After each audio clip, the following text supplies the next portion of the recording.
Right, so while The Guardian over the weekend was busy trying to pin the blame on Jeremy Corbyn for Labour ditching their £28 billion green prosperity plan, Labour's flagship Starmer policy of the last 3 years, yes, it managed to last that long, as unveiled by Labour's self-proclaimed Green Chancellor herself, Rachel Reeves.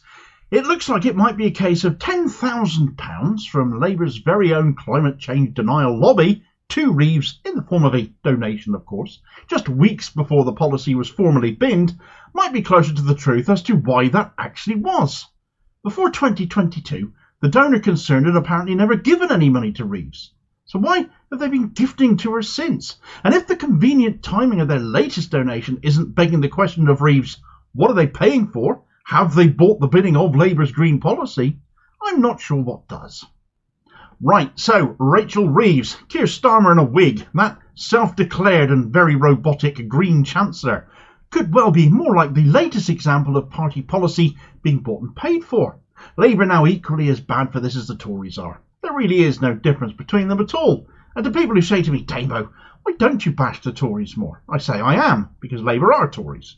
It's just less obvious and needs pointing out more. If you know the Tories are awful and would never vote for them, why do you need me to tell you that? Labour, on the other hand, are still viewed as an alternative by many, but they blatantly aren't. Although I'd argue the Gaza situation has certainly opened more people's eyes to Starmer being no different. Anyway, in that respect, the open arms to the donors after spurning the members should, if anything, reinforce that newfound clarity regarding Labour of a great many people.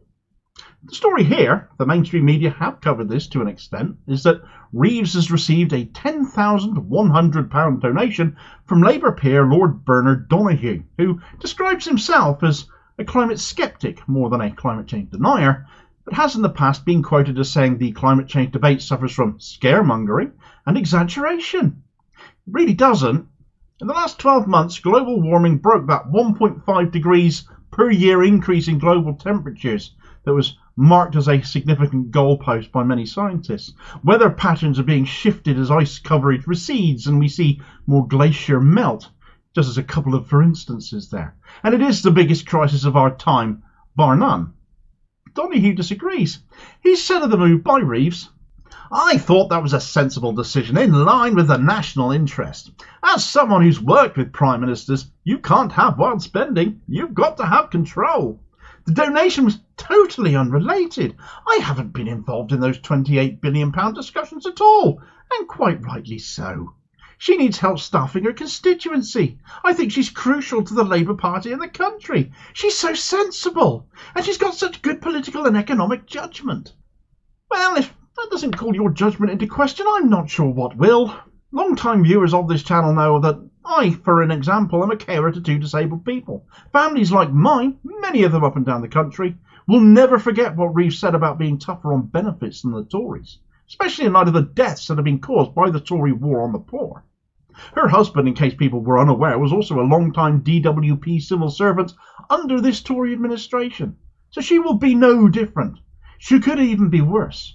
And she's making a show of it with her fiscal rules by binning every policy in sight. The Labour Party position being, we're not the Tories in their hope of winning the general election. That's it. That's their standpoint. Except, as I said before, more people are realising that actually they very much are Tories. So even that is a lie. It'd just be a change of faces and not a change in how the country is run. Donoughue spoke of working for prime ministers. So who'd be surprised to realise the prime minister he was talking about was Tony Blair then? Actually, he worked for Red Tories, not Labour. And when asked about his climate change scepticism, he said, I did believe the globe was warming, and I did believe the emissions problem was generated by industrial human activity. But I couldn't be in the flag-waving green blob.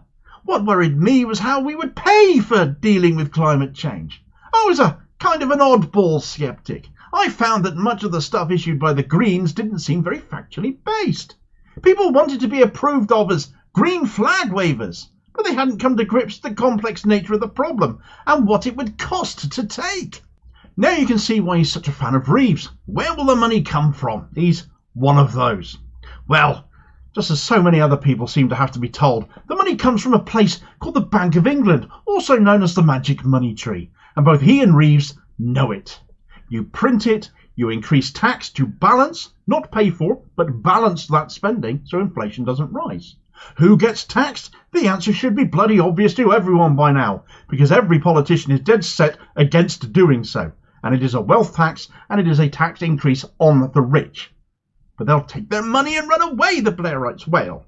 Well, actually, they're onto too much of a good thing here, and what you really mean is that your donations might dry up. Even if they did sod off, someone else would fill the void, because that's how business works. What are the donors paying for, though? That should be the first words on all of our lips every time someone gets some money like Reeves has here. If you're beholden to the rich to operate and run your party and cling to power or control, then you're owned by them and cannot, as a very obvious consequence, represent us. That is what made Corbyn so dangerous to these people. He crafted a party fully funded by ordinary working class people with a fiver here and a tenner there. And that could never do. Anyway, for as much as Donoghue insists he's not a climate change denialist, he is, however, a trustee of the Global Warming Policy Foundation, or GWPF, which is a Tufton Street think tank.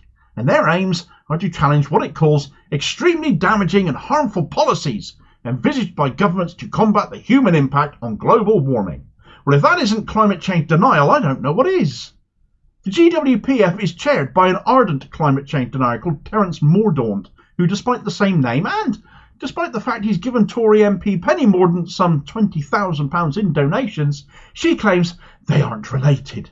Well, the genealogist in me really wants to see if that's true. Mordaunt is not a common name. All in all, if people thought the climate change deniers only existed in the Tory party, though, you thought wrong, because Labour has them too, and some of them have a lot of money to spend forwarding their aims. Anyway, with this donation having come into Reeves' possession, taking money from a climate change denier, and then weeks later binning what has been Labour's flagship policy for over 3 years, people will put two and two together, especially in light of calls for her to return the donation. She intends to keep it. It's for office costs, of course. Sure it is. What is Starmer, though? You might be thinking he's leader, not Reeves, which is completely sensible and logical train of thought, to which I'd make the comparison that if Reeves's insipid Tory style of money management means you'd better give her an abacus before she gets started, Starmer, by comparison, is still trying to work out how to count on his fingers.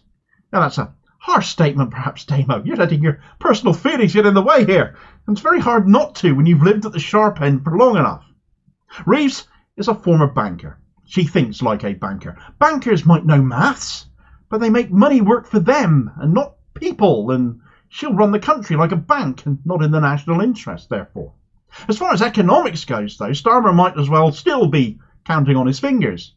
He's well known to not have a clue about economics, and that is why Reeves is always ever present when economic policy in Labour is being discussed, because Starmer can't cover it.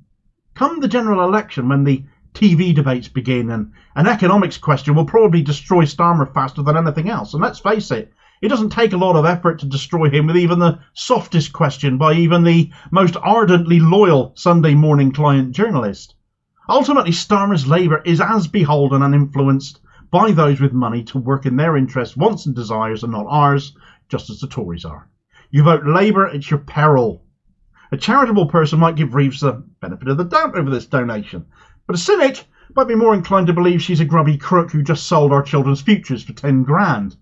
But that would likely invite accusations of being a non-grown-up, or an immoderate and pragmatist, or an insensible extremist, and possibly an anti-Semite too, just for good measure, you understand. Of course, it is far from only this that the robotic Rachel Reeves has given us reason to shun Labour, of course. I did another video not long ago where she gave us 4 more reasons to avoid her party like the plague. You can find out all about that here, and I'll hopefully catch you on the next vid. Cheers, folks.